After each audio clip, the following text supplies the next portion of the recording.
시청자 여러분 안녕하십니까? 뉴스9 윤종호입니다. 특검 수사가 거침이 없습니다. 각종 의혹들과 관련해 전 정부 고위 관료와 국회의원들의 압수수색을 벌이고 소환 조사를 하더니 오늘은 국민의힘 중앙당사를 압수수색했습니다. 김건희 여사 관련 의혹 수사에 속도를 내고 있는 겁니다. 통일교 교인들의 무더기 당원 가입 의혹을 수사하기 위해 국민의힘 당원 명부를 확인하려 한 건데요. 각 정당의 당원 명부, 기밀 중에 기밀이죠. 이를 다 확인하겠다는 건 이례적입니다. 야당에선 당원 전체를 범죄자 취급한다며 강하게 반발했는데 대치 상태가 길어지면서 10시간이 지난 지금도 영장 집행이 이루어지고 있습니다. 당사 앞에 나가 있는 취재기자 연결해 현재 상황 알아보도록 하겠습니다. 신정원 기자, 특검의 압수수색 상황 전해주시죠. 네, 김건희 의혹 특검팀은 오늘 오전 10시 40분쯤 국민의힘 여의도 중앙당사를 찾아 압수수색을 시도했습니다. 하지만 국민의힘 측이 강하게 반발하자 오후 4시쯤부터 영장 집행을 일부 시작해 현재 진행 중입니다. 특검이 오늘 압수수색을 시도한 곳은 이곳 중앙당사와 국회의원회관에 있는 국민의힘 기획조정국으로 파악됐습니다. 특검이 확보하려는 핵심 자료는 국민의힘 당원 명부로 알려졌는데 건진법사 전모 씨와 윤영호 전 통일교 본부장이 통일교 교인들을 당원으로 가입시키려 한 의혹을 확인하기 위해서입니다. 특검팀은 지난달 18일 통일교 본산 등을 압수수색해 통일교 교인 명부를 확보했는데 이를 국민의힘 당원 명부와 대조하려는 걸로 보입니다. 특검이 오늘 오전 중앙당사에 들어서자 국민의힘 의원들과 당직자들은 즉각 수사의 부당성을 주장하며 집행을 막고 대치했습니다. 오후 늦게 돼서야 통일교 교인 20명의 명단을 샘플로 확인하는 작업에 들어갔는데 이후에도 추가 대조 작업을 놓고 양측이 실랑이를 벌인 걸로 전해졌습니다. 여의도 국민의힘 중앙당사 앞에서 TV조선 신정원입니다. 국민의힘은 대전에서 전당대회 3차 연설회를 하다 중앙당사 압수수색 소식을 접하고 격앙된 반응을 보였습니다. 지도부와 당직자들이 대부분 여의도를 비운 사이 빈집 털이를 당했다면서 특검의 압수수색을 과거 정부 여당의 사주로 야당 전당대회를 방해하던 정치 폭력배에 빗대기도 했습니다. 장윤정 기자입니다.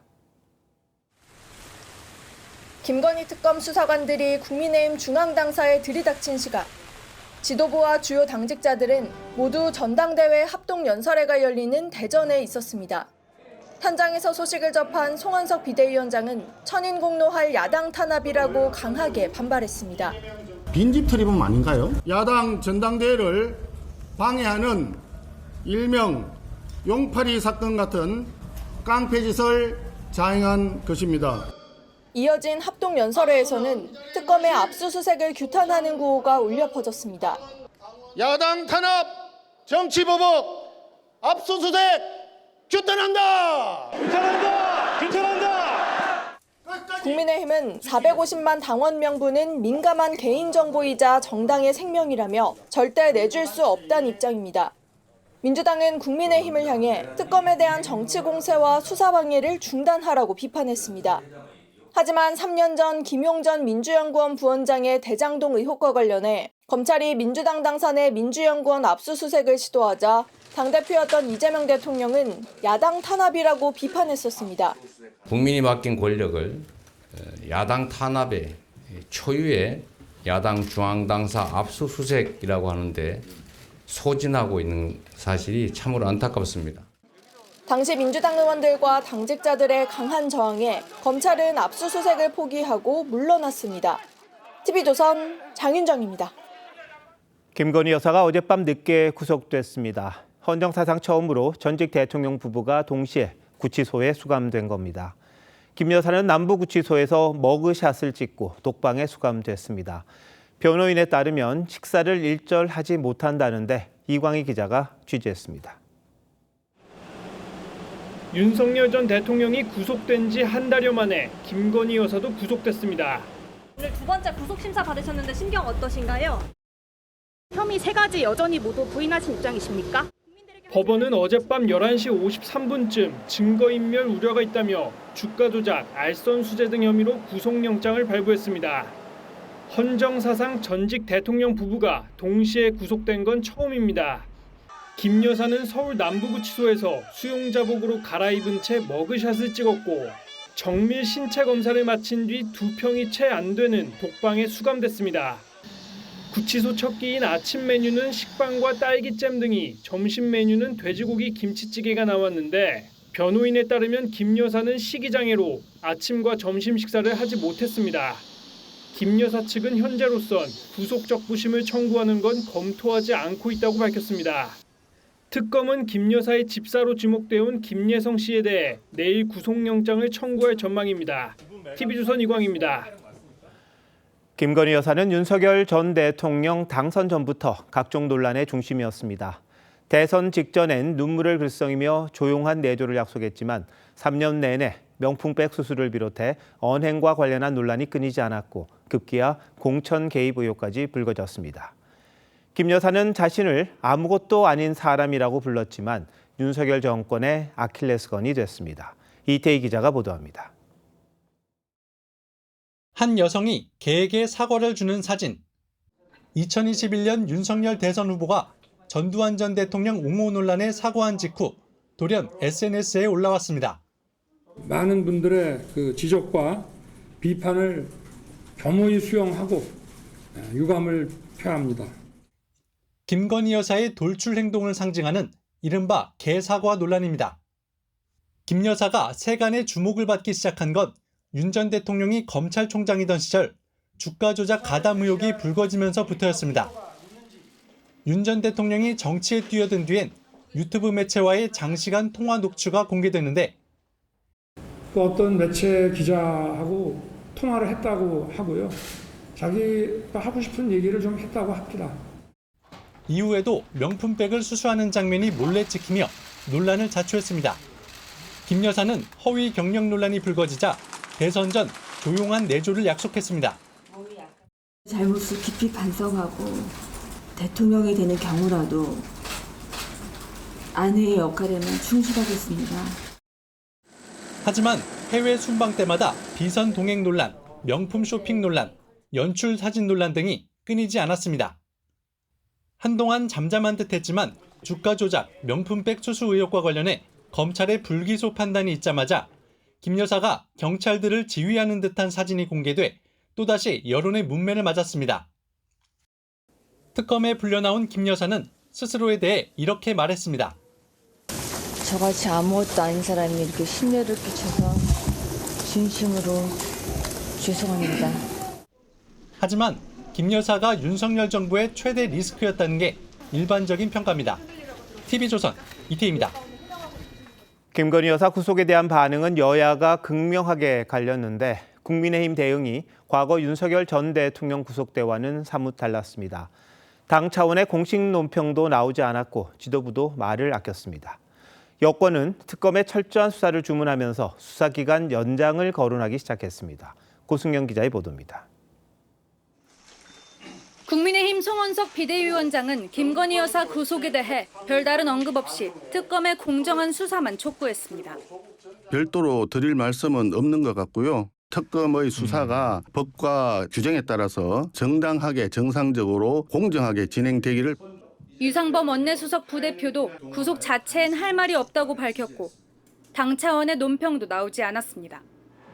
지난 1월 국민의힘은 윤 전 대통령 첫 구속 때는 강하게 반발했습니다.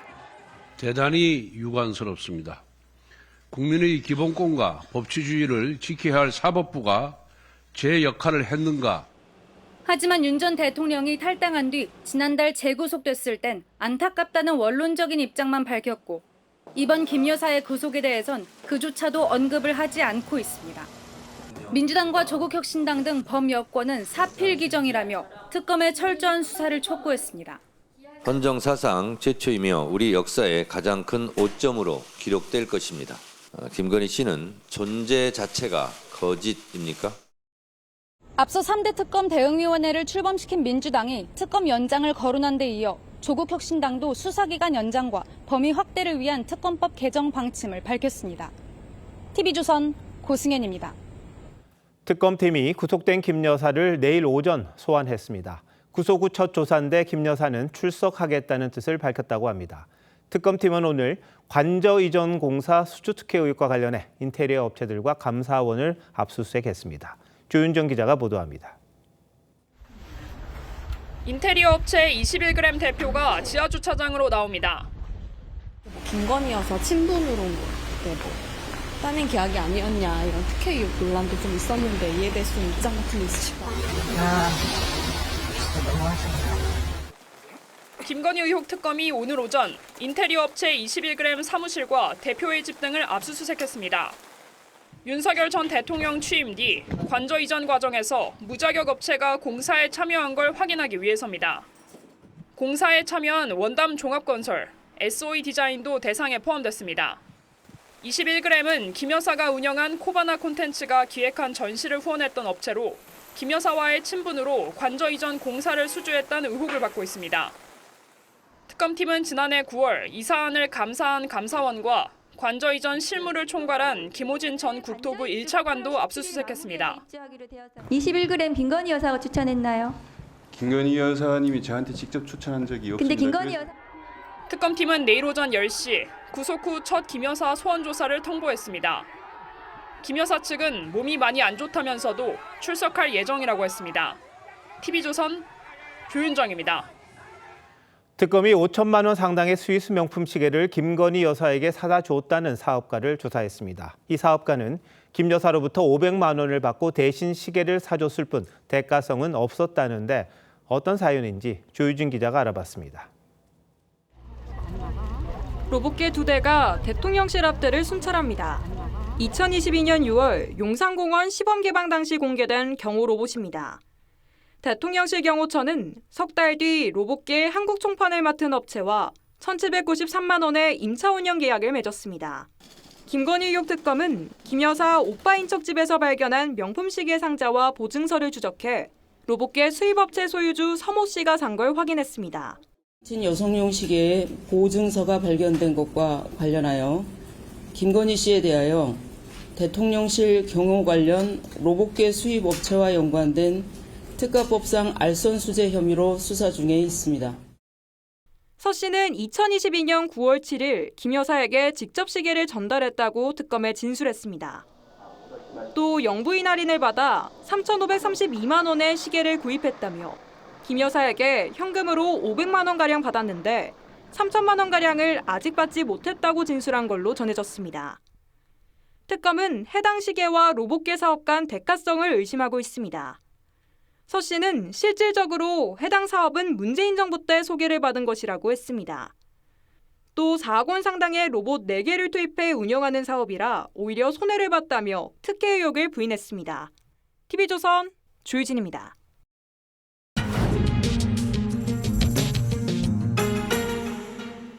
윤 전 대통령 부부를 구속한 특검의 칼날이 국민의힘을 정면으로 겨냥하고 있습니다. 몰아치는 특검 수사, 영부인 사상 최초로 구속된 김 여사의 수감 생활은 어떤지 사회부 법조팀 송무빈 기자와 얘기 더 나눠보도록 하겠습니다. 자, 송 기자, 특검이 야당 중앙당사 압수수색 이례적이죠? 네, 특검은 법원이 김건희 여사 구속을 결정한 지 12시간도 안 돼 전격적으로 국민의힘 당사 압수수색에 나섰습니다. 김건희 의혹 특검은 앞서 윤석열 의원을 공천 개입 의혹 피의자로, 윤한홍 의원은 참고인으로 조사했습니다. 권성동, 이철규 의원을 압수수색하기도 했는데요. 임종득 의원은 어제 해병대원 특검의 피의자로 소환됐고, 내란 특검은 조경태, 김혜지 의원을 참고인으로 먼저 불렀는데 국민의힘 당 차원의 계엄 해제 의결 방해 의혹 수사로 가기 위한 수순으로 보입니다. 네. 자, 근데 김건희 여사가 수감된 남부구치소 어떤 곳입니까? 네, 서울 남부구치소는 2011년 지어진 비교적 최신 시설입니다. 윤석열 전 대통령이 수감된 서울구치소는 1987년에 문을 열었는데요. 다만 김 여사가 머무는 독방에도 에어컨은 없습니다. 약 2평의 독방에는 고정형 선풍기와 창문, TV와 책상 겸 밥상에 변기와 수도시설이 있습니다. 독방 내부는 CCTV로 감시를 받습니다. 조국 전 조국혁신당 대표의 부인인 정경심 씨와 국정농단 사건 최서원 씨도 남부구치소에서 수감 생활을 했습니다. 네, 근데 김 여사도 뭐 일반 수용자들과 똑같은 대우 받는 거죠? 네, 그렇습니다. 구치소가 전담 교도관을 배정해 특별 관리를 하긴 하지만 경호는 중단됐습니다. 목욕도 공용 목욕탕에서만 할 수 있는데 다른 수용자들과 마주치지 않게 이용 시간은 조정을 할 걸로 보입니다. 1시간 이내로 제한된 운동 시간이나 한 끼 단가가 1,733원 수준인 식단도 다른 수용자와 같습니다.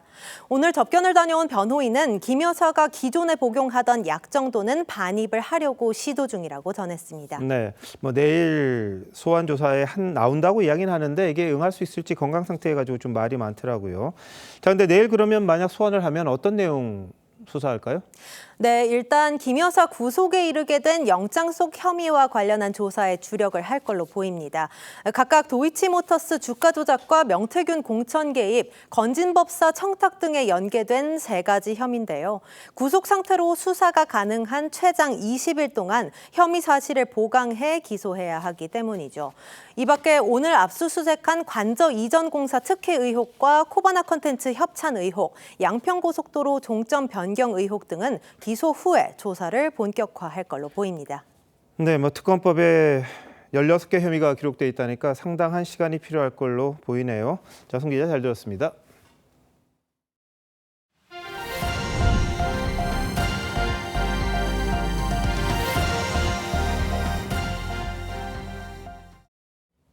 민주당이 광복절 특사에 포함되지 않았던 이화영 전 경기도 평화부지사의 석방을 요구하고 나섰습니다. 옥중에 있는 이 전 부지사도 진상규명을 요구하는 메시지를 냈는데 당사자야 그렇다 치더라도 대법원 확정 판결을 받고 수감된 사람을 정당한 절차도 밟지 않고 석방하라고 집권 여당이 주장하는 거 어떻게 봐야 할지요. 한송원 기자가 보도합니다. 민주당이 또다시 이화영 전 경기도 평화부지사의 대북 송금 사건은 조작 기소라는 주장을 반복했습니다. 김성태 전 쌍방울 회장이 2년 전 재판에서 이화영 전 부지사를 통해 이재명 당시 지사와 2차례 통화했다고 했는데 최근에 직접적으로 소통한 적 없다고 말을 바꿨다는 한 인터넷 매체 보도를 근거로 들었습니다. 이재명 당시 경기도지사의 지시로 북한에 송금했다는 사건의 법적, 사실적 틀을 근본적으로 뒤흔드는 이를 바탕으로 대법원에서 징역 7년 8개월형을 확정받은 이 전 부지사를 풀어주라는 주장까지 나왔습니다. 정치 검찰의 정치 공작에 억울하게 희생된 이화영 부지사도 반드시 석방되어야 합니다. 광복절 특별 사면에서 제외된 이 전 부지사도 옥중에서 몸은 아프지만 묵묵히 견딘다라며 조작 사건의 진상을 반드시 규명하겠다는 메모를 전했습니다. 민주당이 언급한 대로 김 전 회장 측이 최근 재판에서 이 대통령과의 직접 공모 사실을 부인한 건 맞지만 이화영 전 부지사와의 공모 관계까지 부인한 건 아닙니다. 이 전 부지사가 당시 이재명 지사에게 보고했다고 들었다는 김 전 회장의 증언이 유지되는 이상 이 대통령, 이 전 부지사, 김 전 회장으로 이어지는 연결고리는 끊어지지는 않는 셈입니다. TV조선 한송원입니다. 한동훈 전 법무장관을 상대로 이른바 청담동 술자리 의혹을 제기했던 김의겸 전 의원 등에 대해 손해배상을 하라는 법원 판결이 나왔습니다. 아직도 의혹 제기 당사자들은 진실이 뭔지 확인이 안 됐다고 주장하고 있는데요. 법원은 술자리 의혹이 허위라고 판단하고 8천만 원을 배상하라고 선고했습니다. 자세한 내용 안혜리 기자가 보도합니다. 청담동 술자리 의혹은 지난 2022년 김의겸 당시 더불어민주당 의원이 처음 제기했습니다. 그 자리에는 그랜드 피아노가 있었고 첼로가 연주됐습니다. 기억나십니까? 그리고 윤석열 대통령도 이 자리에 이 청담동의 바에 합류를 했습니다. 법무부 장관 직 포함해가지고 제가 뭘 앞으로 어떤 주의 종직이라든가 뭐 다 걸겠습니다. 의원님 뭐 거시겠습니까? 이어 온라인 매체 더 탐사가 보도하면서 논란이 커졌습니다. 하지만 술자리에 함께 있었다는 첼리스트 A씨는 거짓이라고 했습니다. 윤석열 대통령님, 한동훈 법무부 장관 전혀 오지 않았었고요. 저는 그래서 본 적이 없어요. 한 전 대표는 김 청장 등을 상대로 10억 원의 손해배상 소송을 냈고 1심 재판부는 술자리 의혹이 허위라고 판단했습니다. 법원은 김 청장과 강진구 더 탐사 전 대표 등이 총 8천만 원을 배상하라고 선고했습니다. 다만 김 청장의 국회 발언은 면책 특권을 인정했습니다. 한 전 대표는 SNS에 민주당의 진솔한 사과를 바란다고 했습니다.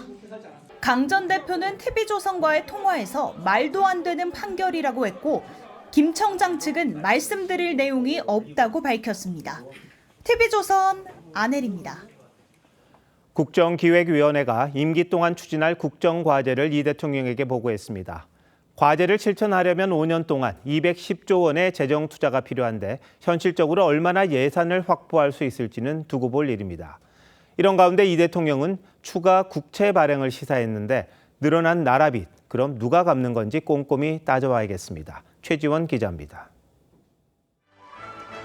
국정기획위원회가 이재명 대통령에게 보고한 국정운영 5개년 계획안은 정치와 경제, 사회, 문화 등 분야별 123개의 국정과제가 담겼습니다.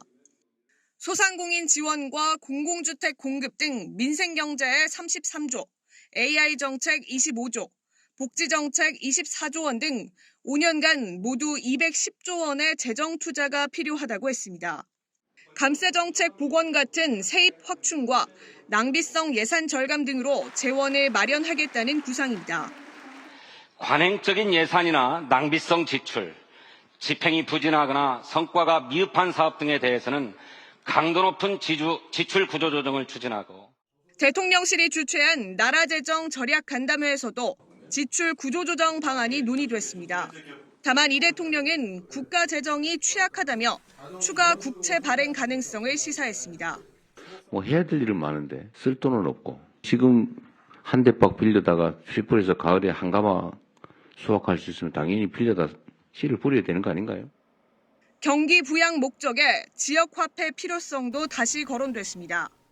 세금을 깎아주는 것보다는 받아서 지역화폐 형태라도 지출을 해주면 순환이 되지 않나요? 똑같은 건데. 저희도 재정 지출이 더 효과적이라고 생각합니다. 민생지원금 지급을 비롯한 두 차례 추경으로 올해 국가 채무는 1,300조 원을 넘어섭니다. 국가 채무 비율은 올해 말 GDP 대비 49%까지 높아질 전망입니다. 나라 빚을 내 성장을 도모하겠다는 전략이 오히려 미래 세대 부담을 가중시킬 수 있다는 우려가 나옵니다. TV조선 최지원입니다. 이 대통령이 강선우, 이진숙 장관 후보자가 낙마한 지 3주 만에 후임 인선을 발표했습니다. 교육부 장관 후보자인 정교조 출신인 최교진 세종시 교육감을, 여성부 장관 후보자인 민변 출신인 원민경 변호사를 각각 임명했습니다. 이 대통령 사건 변호인 한 명도 중요한 자리를 맡았는데 최민식 기자가 취재했습니다. 대통령실이 6명의 장관급 인선을 발표했습니다. 교육부 장관 후보자인 최교진 세종시 교육감을, 여성가족부 장관 후보자인 원민경 한국여성의전화 이사를 지명했습니다. 현실에 안주하지 말고 과감한 상상력과 신속한 실천으로 사회적 난제 해결에 나설 것을 주문했습니다. 정교조 해직교사 출신 교육감과 민변 여성인권위원장 출신 변호사에게 각각 교육과 젠더정책 사령탑을 맡긴 건데 이념 논란 소지에도 불구하고 현장 경험이 풍부한 인사를 택한 것으로 보입니다. 이진숙, 강선우 후보자에게 불거졌던 전문성 논란을 의식한 것이란 해석도 있습니다. 공정거래위원장과 2달간 공석이었던 금융위원장 후보에는 주병기, 이호건 교수를 각각 지명했고 국가교육위원장과 농어촌투기위원장엔 차정인 교수와 김호 교수가 위촉됐습니다. 해체 가능성이 거론되는 금융위원장에 새 후보자를 임명한 것이 현 체제 유지를 염두에 둔 것이냐는 질문에 대통령실은 확답을 피했습니다. 국정기획위원회 국정과제 보고에도 관심을 모았던 조직 개편안은 포함되지 않았습니다. 금융위를 기존 체제로 좀 유지하신다고 봐야 할지 궁금합니다. 아닙니다. 그런 것에 대한 가능성은 모두 다 열려 있습니다. 이런 가운데 금융위원회는 신임 금융감독원장에 이찬진 변호사를 임명 제청했습니다. 이 대통령과 사법연수원 동기인 이 변호사는 이 대통령의 대북 송금 사건 재판변호를 맡기도 했습니다. TV조선 최민식입니다. 오늘 수도권을 중심으로 강하고 많은 비가 쏟아졌습니다. 내일까지 최대 200mm의 비가 더 내릴 걸로 예상돼 피해 대비 잘 하셔야겠습니다. 서울의 모든 하천도 통제됐는데 서울 중랑천에 취재기자 나가 있습니다. 이나영 기자, 중랑천엔 홍수주의보가 발령됐다고 하는데 지금 상황 어떻습니까? 네, 오후 한때 홍수 주의 단계인 5m를 넘었던 중랑천 수위는 현재는 2m 정도로 내려갔습니다. 하지만 여전히 수위가 높아 동부 간선도로 일부가 물에 잠기고 한쪽 방향이 통제되고 있습니다. 서울 전역에 오전 6시 30분 호우주의보가 10시 30분엔 강서구와 관악구 등 서남권에 호우경보가 발령됐습니다. 서울에 있는 하천 29곳 모두 출입이 통제됐고 한때 동부 간선도로를 비롯해 증산교 하부도로, 내부순환로 등 7개 도로가 통제됐습니다. 네, 비는 언제까지 내리나요? 네, 지금도 서해상에서 비구름대가 계속 유입되고 있어 수도권을 중심으로 전국 대부분 지역에는 내일 오전까지 강한 비가 이어질 것으로 예상됩니다.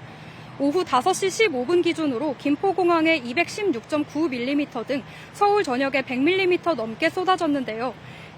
기상청은 내일 오전까지 서울을 비롯한 수도권에 200mm가량이 더 내릴 것으로 예보했습니다. 또 강원 산지와 충남 북부에 시간당 30mm 안팎의 강한 비가 예상되고 서해안과 중부 내륙에는 시속 55km의 강풍이 부는 곳도 있겠습니다.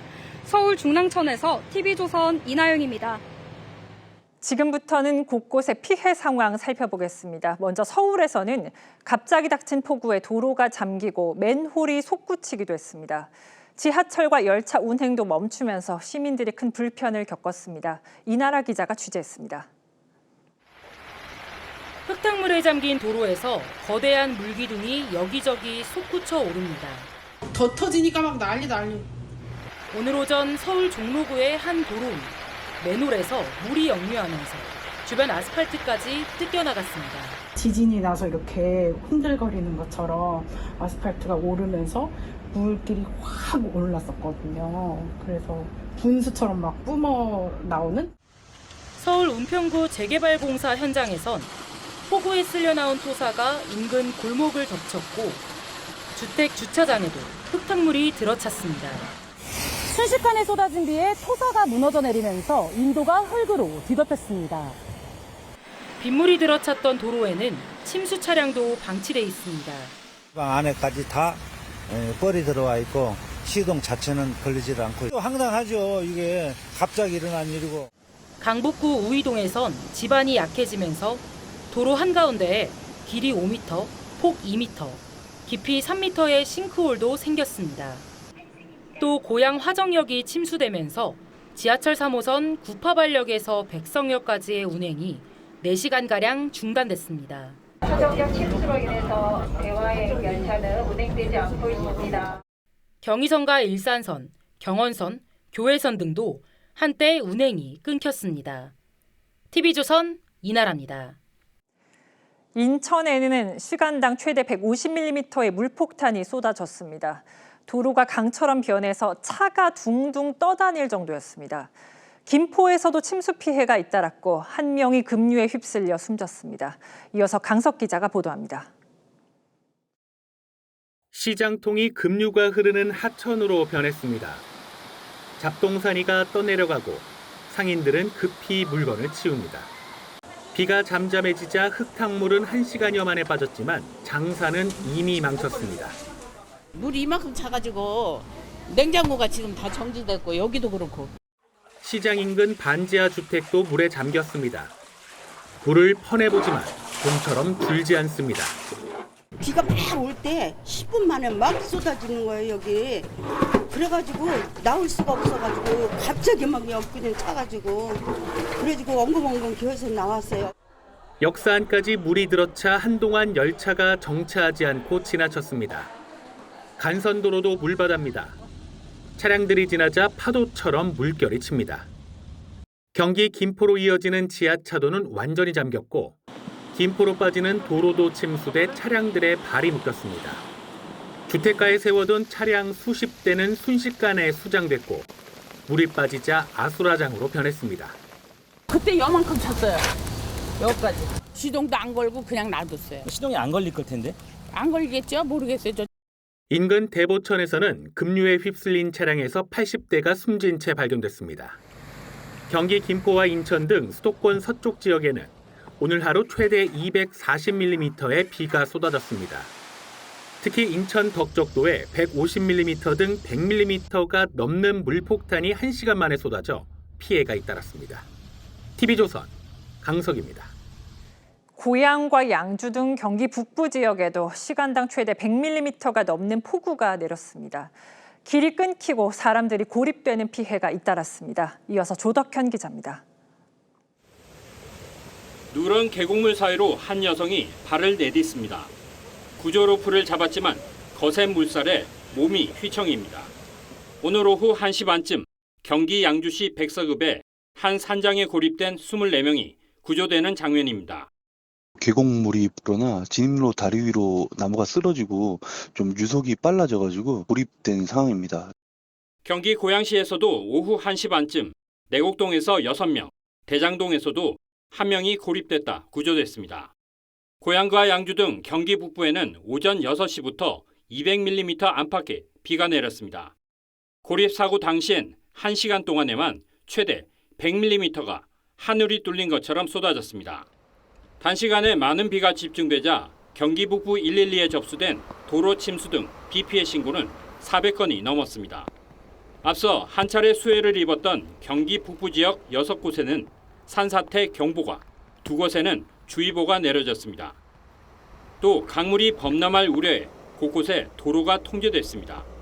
다리 밑으로 쭉 이어져 있어야 할 강변 산책로가 강물이 범람하면서 뚝 끊겼습니다.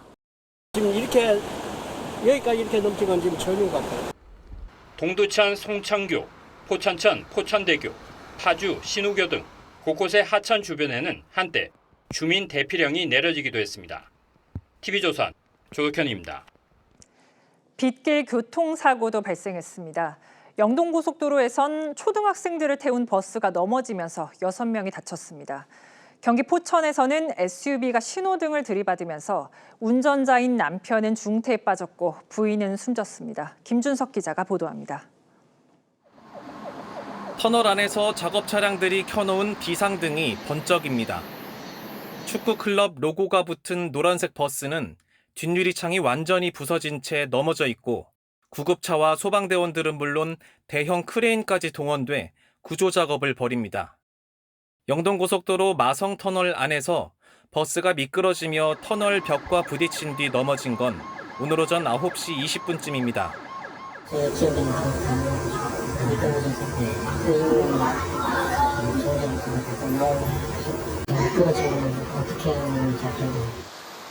버스엔 유소년 축구클럽 소속 초등학생 18명이 타고 있었습니다. 6명이 다쳤지만 큰 부상은 아닌 것으로 알려졌습니다. 안전벨트는 전부 다 착용을 하고 있었어요. 그래서 벽면 추돌하고 전도가 됐음에도 불구하고 가벼운 부상으로 좀 확인이 되고 있습니다. 앞서 오전 7시쯤엔 경기도 포천의 한 도로에서 70대 부부가 타고 가던 SUV가 신호등을 들이받았습니다. 형체를 알아볼 수 없을 정도로 부서진 차량에서는 불까지 나면서 부인은 숨졌고 남편도 중태에 빠졌습니다. 경찰은 빗길에 미끄러지며 사고가 난 것으로 보고 있습니다. 또 비슷한 시간 인천에서는 빗길에 미끄러진 차량이 호수에 빠져 40대 운전자가 숨졌습니다. TV조선 김준석입니다. 무단횡단을 하던 50대 남성이 차량 4대에 잇따라 치여 숨지는 사고가 발생했습니다. 차량 운전자들은 신고도 하지 않고 현장을 떠났습니다. 김동영 기자가 취재했습니다. 한 남성이 비를 맞으며 인도를 걷습니다. 몸을 가누는 것조차 어려운 듯 비틀거리고 뒤로 넘어질 뻔하기도 합니다. 그런데 갑자기 왕복 6차선 대로를 무단횡단하는 남성. 중앙분리대를 넘으려다 중심을 잃고 도로에 넘어집니다. 순간 차량들이 잇따라 남성을 치고 지나갑니다. 누가 어떤 사람이 그 신고를 했다더라고요. 앞에서 119가 싣고 나중에는 차에서 싣고 갔어. 사고를 당한 50대 남성은 뒤에 오던 차량 운전자들에게 발견돼 병원으로 옮겨졌지만 숨졌습니다. 사고가 난 곳은 대교 진입로여서 평소에도 통행량이 많은 곳입니다. 남성을 친 차량은 4대나 됐지만 운전자들은 모두 아무런 조치 없이 그대로 현장을 벗어났습니다. 경찰은 인근 CCTV 등을 토대로 사고 차량 번호를 확인하고 운전자 4명의 신원을 특정했는데 하나같이 사람인지 몰랐다고 주장한 것으로 알려졌습니다. 일부 느낌은 있었지만 사고 친 사고라고 생각하지는 않았다고 그렇게 얘기는 합니다. 운전자들 모두 음주 상태는 아니었습니다. 경찰은 차량 블랙박스 등을 토대로 운전자들이 사고를 인지하고도 달아났는지 조사하고 있습니다. TV조선 김동영입니다. 부산에서 오랜 기간 방치된 70대 독거노인의 시신이 발견됐습니다. 이웃도 복지 담당 공무원도 모르고 있었는데 살고 있던 다세대 주택에 불이 나면서 숨진 사실이 알려지게 됐습니다. 이성진 기자가 취재했습니다. 흰 연기가 뿜어져 나오는 창문 안으로 소방대원들이 연신 물을 뿌립니다. 하지만 쉽게 사그러들지 않습니다. 오늘 새벽 5시 40분쯤 부산의 한 다세대 주택 2층에서 불이 났습니다. 불길은 1시간여 만에 잡혔지만 4층에 살던 70대 남성이 숨진 채 발견됐습니다. 사람들을 대피시키기 위해서 4층에 문이 잠겨 있는 것을 강제 개방해서 들어가니까 발견 당시 남성의 시신은 심하게 부패돼 있었습니다. 불이 나기 한참 전에 이미 숨진 건데 이웃은 전혀 알지 못했습니다. 여기 전에 오가지고 가쁜 밟고 왔는데 한 3, 4년 됐을 겁니다. 냄새는 안 났습니까? 냄새 저도 비염떡이 좀 있어갖고 냄새를 예민하게 못 맡거든요.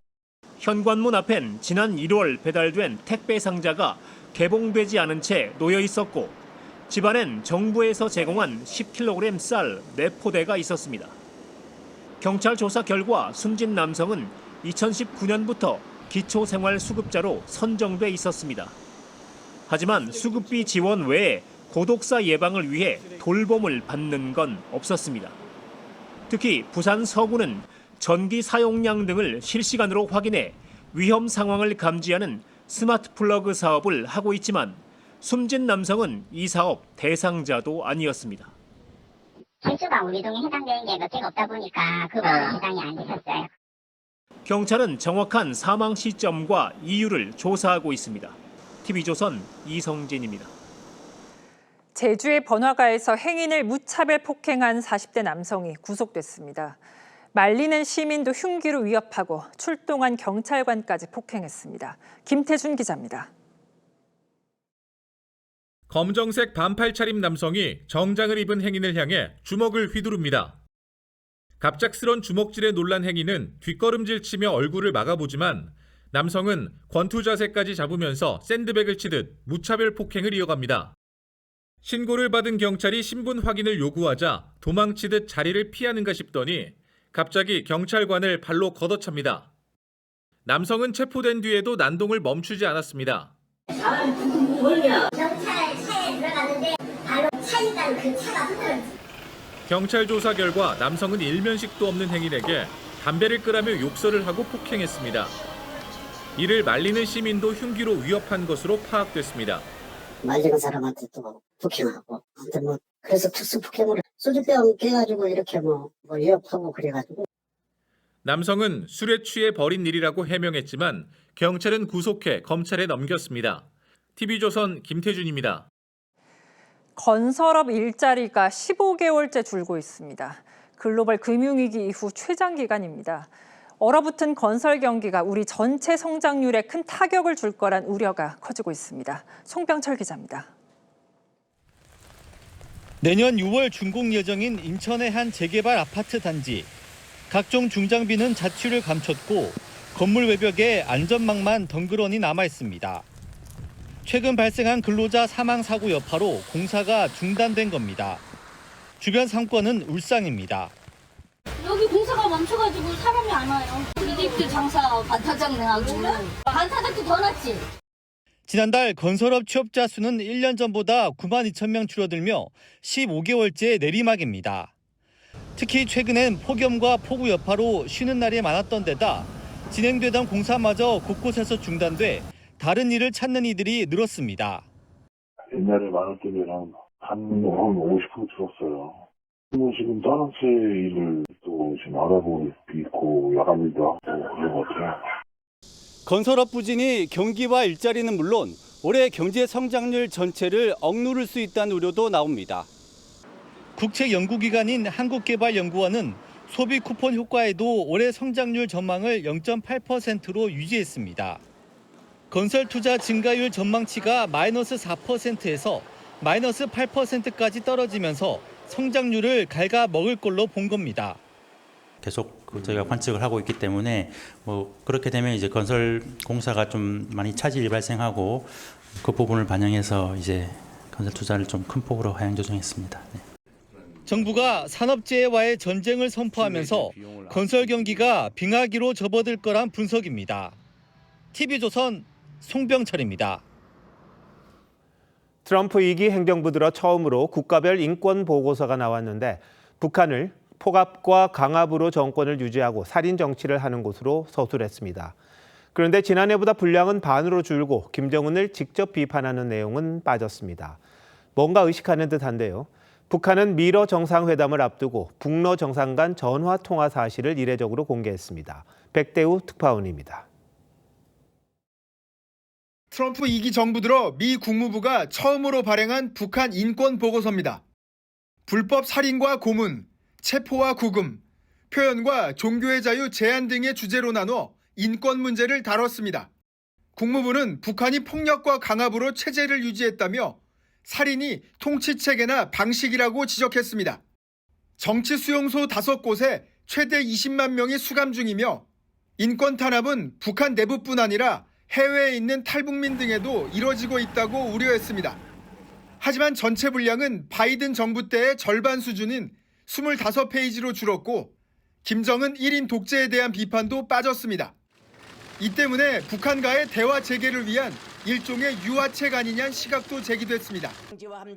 이런 상황에서 북한은 김정은 위원장과 러시아 푸틴 대통령이 어제 정상통화를 했다고 이례적으로 공개했습니다.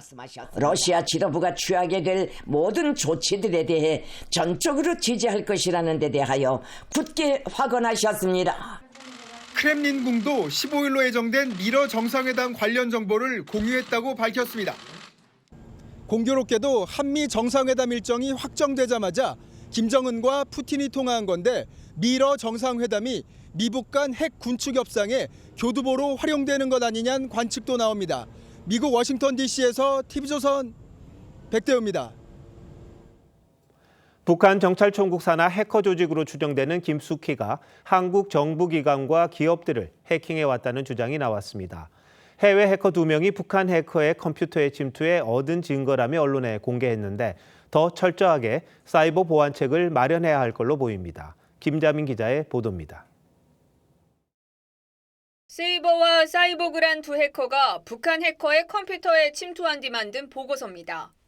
북한 해커가 최근까지 국군 방첩사령부에 해킹을 시도했다고 적혀 있습니다.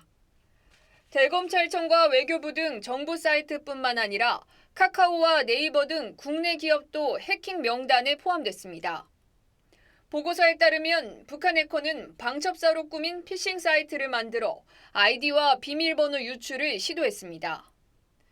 보고서 작성자들은 공격자가 북한 해킹 조직인 김숙희 소속으로 과거 김숙희가 썼던 해킹 도구와 비슷한 서버 주소를 발견했다고 주장했습니다. 김숙희는 각국 정부기관의 정보를 빼내거나 가상화폐로 훔쳐 북한의 핵무기 프로그램 자금을 조달하는 것으로 알려졌습니다. 북한 해커는 평양 시간으로 매일 오전 9시부터 오후 5시까지만 접속하며 북한 근무 시간을 엄격하게 지켰다고도 주장했습니다. 공격 주체가 중국과 연계돼 있을 가능성도 지적했습니다. 공공기관은 해킹 시도가 하루에도 160만 건이 넘어요. 로그 기록이 있다라는 거는 해킹이 있었다는 거고 이제 정보를 빼내갔다 이런 거는 별도 얘기인 거죠. 국정원은 유관기관과 공조해 필요한 조치를 완료했고 배후 조직을 지속적으로 추적하고 있다고 밝혔습니다. TV조선 김자민입니다. 암호화폐 테라 사기 혐의로 미국에서 재판을 받아온 권도형 씨가 입장을 바꿔 유죄를 인정했습니다.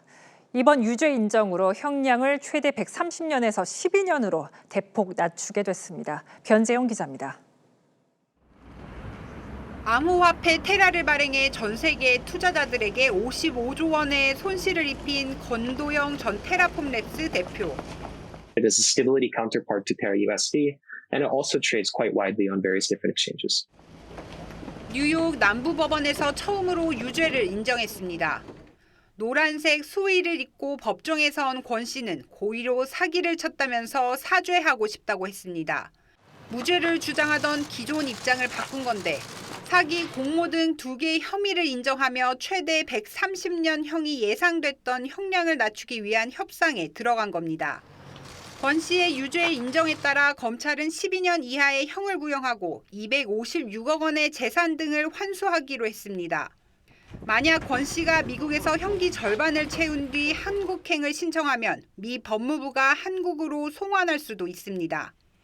South Korean authorities might have something to say about possible sanctions, and so there are a lot of other potential agencies or governments. 권 씨에 대한 선고 공판은 오는 12월 11일 열릴 예정입니다. TV조선 변재영입니다. 프로야구 한화의 외국인 투수 폰세가 올 시즌 놀라운 활약을 보여주고 있습니다. 선발 15연승에 최소 경기 200탈삼진까지 각종 기록을 새로 쓰고 있습니다. 성민혁 기자입니다. 탈삼진으로 경기를 시작한 한화의 외국인 투수 폰세. 차곡차곡 이닝을 쌓아갑니다. 6회 무사 2루의 위기를 맞았지만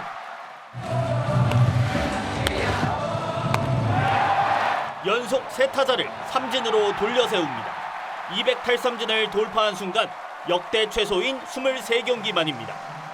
폰세의 7이닝 무실점 호투는 시즌 15승으로 이어졌습니다. I'm just grateful. I'm very happy. I'm very grateful. Very also happy to our manager. Big congratulations to him on 1,000. So happy to be a part of that. 그냥 15승도 아닌 개막 이후 한 번도 패배하지 않은 15연승으로 종전 14연승에 헥터와 정민태를 앞질렀습니다. 올 시즌 폰세의 기세는 타의 추종을 불허합니다. 15연승의 다승과 승률 외에 탈삼진, 평균 자책점도 1위고 기상 부분은 아니지만 이닝수, 피안타율 등 각종 세부 지표에서도 독보적입니다. 선발 투수와 관련된 모든 부분에서 리그를 접수했습니다. 직접 우상이라고 밝혔던 류현진의 한 경기 탈삼진 17개 기록도 18개로 경신했습니다. 최강의 무기는 시속 159km에 이르는 빠른 직구. 여기에다 노히트 노런까지 기록했던 3년 일본 리그 경험도 장점입니다. 앞으로 7경기 정도 정규 시즌에서 더 등판할 것으로 보이는 가운데 15년 전 류현진이 마지막이었던 1점대 방어율까지 지켜낼 수 있을지 주목됩니다. TV조선 성민혁입니다.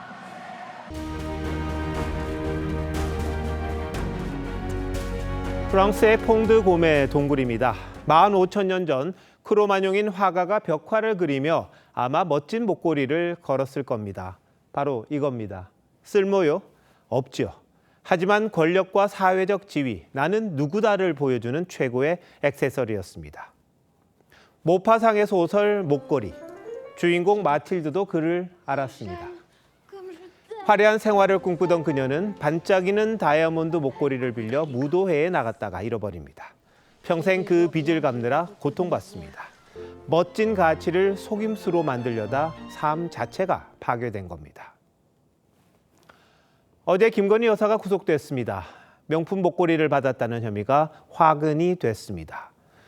2022년 나토 순방 때 착용했었는데 영국 왕실, 모나코 왕비 그레이스 켈리도 찬 보석이라지만 김 여사에겐 족쇄가 됐습니다.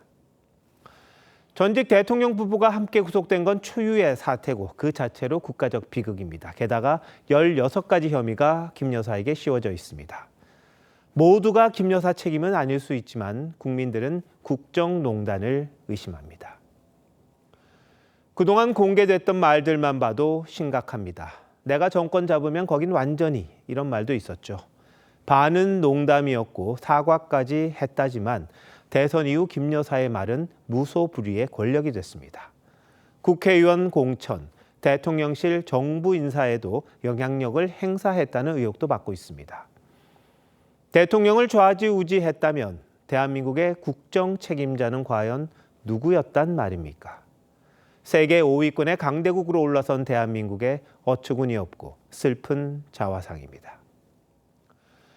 단지 열을 붉은 꽃은 없다고 말하는데 이 꽃은 봄바람이 불지 않는 날이 없구나. 열흘간 피는 꽃이 드물고 권력은 10년을 못 간다고 합니다. 그런데도 동서고금을 막론하고 권력이 영원할 것처럼 착각해 국민을 속이고 나라를 해치고 자신마저 망치는 사람들이 즐비합니다. 오늘의 김 여사가 내일의 내가 될 수도 있습니다. 권력의 정상에 선 사람이라면 가슴에 새겨두고 날마다 경계해야 할 반면교사입니다. 8월 13일 윤정호 앵커 칼럼, 화무 11홍이었습니다.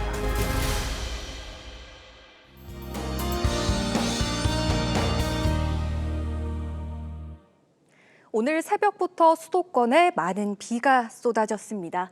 내일까지 정체전선이 중부지방에 위치하면서 비가 더 내릴 텐데요. 내일 오전까지 중부지방을 중심으로 시간당 30에서 70mm의 매우 강하고 많은 비가 집중되겠습니다. 내일 오후부터 비구름대는 점점 약해지겠습니다. 내일 오후까지 수도권에 200mm 이상, 강원에 150mm 이상, 충청에도 100mm 이상의 많은 비가 예상됩니다. 내일 남부지방의 하늘은 맑게 드러나겠지만 오후 한때 남부 내륙으로 소나기가 지나겠습니다. 내일 아침 기온 서울과 전주, 부산이 26도로 밤사이 열대야가 나타나겠고요. 내일 한낮 기온 서울이 28도에 그치겠고 대구 34도, 창원 33도로 남부지방은 덥겠습니다. 수도권과 강원 일부는 광복절 오전까지 비가 이어질 전망입니다. 날씨였습니다. 8월 13일 수요일 뉴스9 마칩니다. 시청해주신 여러분 고맙습니다.